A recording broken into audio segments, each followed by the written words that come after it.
There will be people begging me to stay with them, and I will, just because you told somebody about our encounter. Ah, and there comes a magical word. She told somebody about their encounter.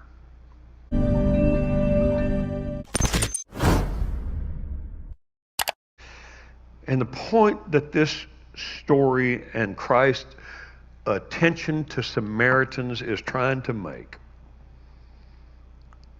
is that it doesn't matter to him if you were born with pedigree or not.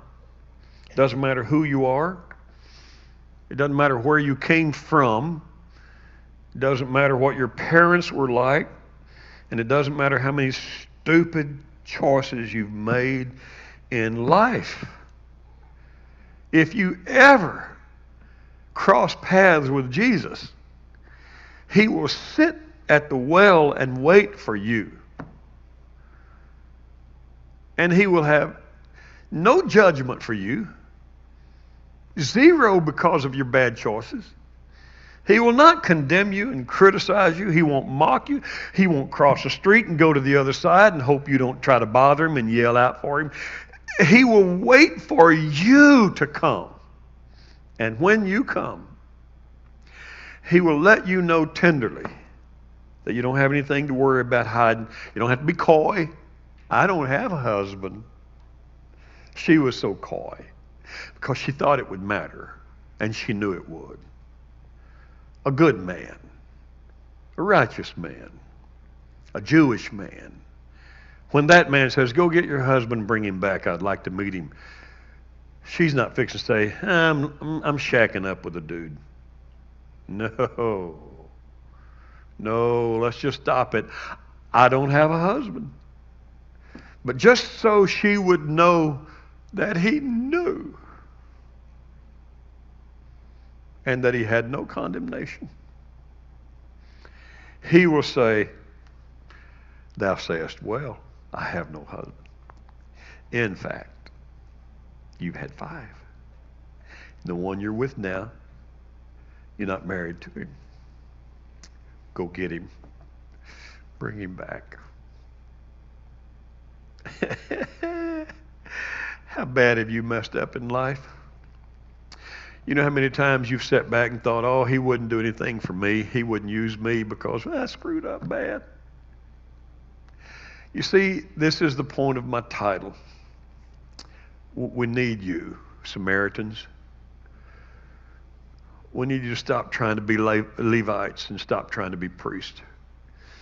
We need you to just be what you are. You messed up. It's all right. Some of you, we know you screwed up, all right? It was so obvious. It was in front of all of us. We had to go get you out of jail. All right, we know. Some of you. Some of you still trying to hide it. You would never, ever, ever want anybody to know. Oh, my God, I hope they never find out if they do. I'm one of those. I don't want you to know what all I've done bad. Oh, no. I'd rather you think I'm a Levite. But God knows.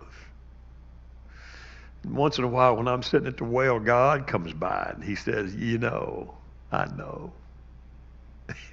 And I'm like, yeah, I know. I know. And if he can just hear what he's saying through these verses, God is saying, you know, you still have worth and value to me. You know you're still special. You know I can use you to do anything. Did you know that just with you by yourself, I could reach a whole village? There will be people begging me to stay with them, and I will, just because you told somebody about our encounter. Ah, and there comes a magical word. She told somebody about their encounter. That's what the world needs today. See, I don't mean that the world needs more sinners. God knows it's got enough, and that's what we all are. But oh, wouldn't it be great if we would all go back to the village and tell somebody about Jesus? But see, the reason we won't is because then we'd have to acknowledge what he got us out of. I don't want people to know I've messed up. Do you want anybody to know that Jesus doesn't care? That he looked past your faults just like he'll look past theirs? Did you know how much hope you can give somebody if you'll just be the Samaritan you are and stop trying to be a Levite and just tell them, hey, man, I screwed up. But look, God is so merciful and kind, and God is so, he won't judge you. He just, hey, even us Samaritans, he loves us. He heals us. He embraces us. He uses us because we always will have worth and value.